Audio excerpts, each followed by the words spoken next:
This is Paul Eaton, Major General of the United States Army, retired. Every year, my wife and I pay our respects to the fallen in Arlington National Cemetery. Some were killed in action, some have died of natural causes.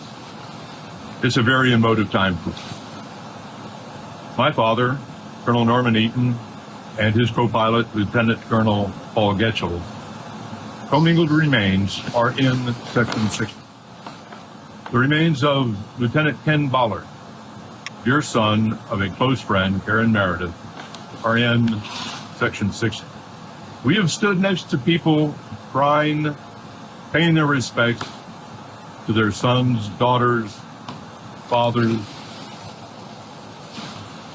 It's a very emotive event. To see a former president mugging for the camera should never, ever be Commander-in-Chief again for the Armed Forces of the United States. Ever. Disgusting performance by former President Donald Trump. Thank you. Project 2025. Project 2025. Project 2025. Project 2025. Deeper look at Project 2025.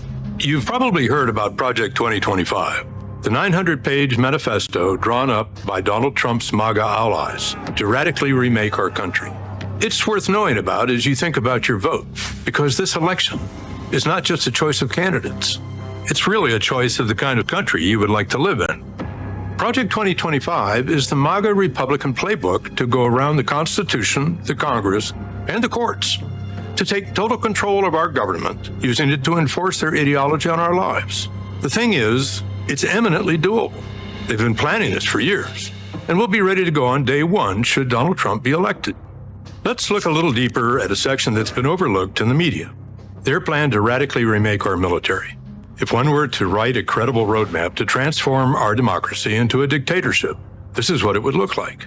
And a big part of that is to turn the most effective, professional, and nonpartisan fighting machine that the world has ever seen into Trump's MAGA military force. Ready, willing, and able to deploy against our fellow citizens should Trump issue an illegal order. It achieves this goal in 4 steps. First, it corruptly uses the power of the presidency to fire flag officers, generals, admirals, and so on, who they deem not sufficiently loyal to Trump. Second, it stops promoting anyone in the military who doesn't pledge allegiance to their agenda. Third, it obliterates military readiness programs that ensure our diverse forces know how to work together.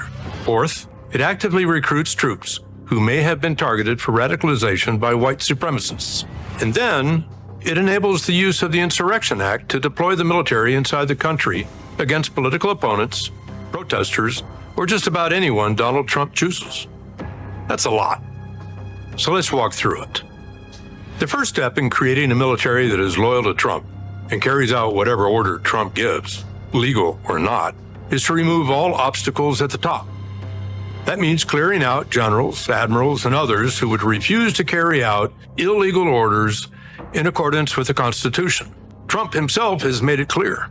I would fire them. You can't have woke military. Project 2025 calls troops who follow the Constitution Marxist and says they are Barack Obama's General Officer Corps. Well, I served in uniform for over 30 years, following my father's footsteps, and my family still serves today. I can assure you that there aren't many Marxists in the military. So who are they looking to fire? Anyone who is loyal to the Constitution above all. Once they clear out top ranks, they will only promote MAGA loyalists. They falsely claim that promotions under previous administrations were illegitimate, and that the antidote is to freeze promotions, even if people are in line and qualified, unless they are MAGA loyalists. That clears way for Trump to move his hand-picked people into key military leadership positions in acting roles, sidestepping any Senate confirmation vote. And who might he choose? We're talking about people like disgraced retired Lieutenant General Michael Flynn, who pled guilty to lying to the FBI in a Russian influence case, but was pardoned by Trump. General Flynn, he's some general, he's some man. He took abuse like nobody could have handled, and he came out bigger, better, stronger than ever before. We love him. He's a leader. and you just stay wealthy and healthy and well and everything. I want you to have great lives in general. You just have to stay healthy because we're bringing you back. We're going to bring you back. We're talking about retired Brigadier General Don Bolduc, a 2020 election denier who called for abolishing the FBI. Project 2025 then radically changes the culture of service. The report spills a lot of ink falsely arguing that the military spends most of its time on social engineering, Marxist indoctrination, critical race theory, and diversity, equity, and inclusion. It bashes transgender service members and kicks them out of the military. Anyone who has worn the country's uniform knows there is no Marxist indoctrination or social engineering going on. So what are they talking about? They're referring to programs that train our diverse armed forces how to respect each other and work together. This is key to unit cohesion and readiness. It's really a matter of life and death on the battlefield. They would abolish this training in order to remake a diverse fighting force into a political, homogenous MAGA military. Finally, Project 2025 curiously stresses the need to reward 8,400 troops who were discharged for refusing orders to be vaccinated against COVID during the pandemic. It rewards them with back pay and full restoration of rank to lure them back. Wonder why? Well, far-right conspiracy groups and white nationalists have spent years targeting people who are anti-vaccine to recruit and radicalize. They've buried them in anti-government propaganda and MAGA conspiracy theories. These are not people you want to hand a military weapon to and hope for the best. So, how might President Trump use this MAGA military? Well, we don't have to guess. Think back to when he ordered his staff to deploy the military to shoot protesters demanding justice for George Floyd's murder. Just shoot them in the legs, he ordered. Unfortunately, the chairman of the Joint Chiefs and his Secretary of Defense rightfully told him no. What specifically was he suggesting that the U.S. military should do to these protesters? He says, can't you just shoot them? Just shoot them in the legs or something.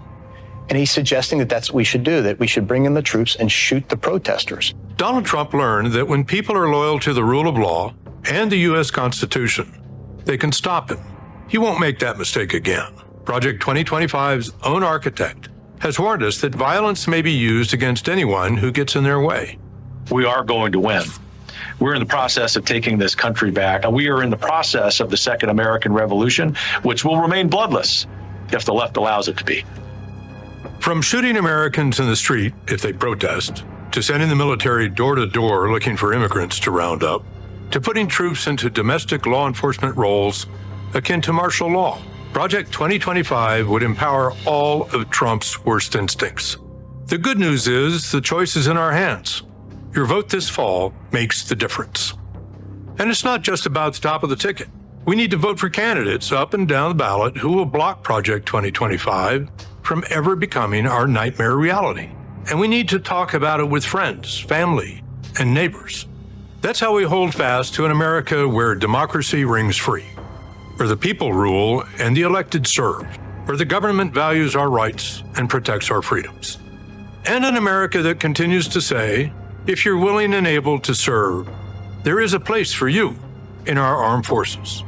A military that still swears an oath to support and defend the Constitution of the United States. It's up to us. Thank you.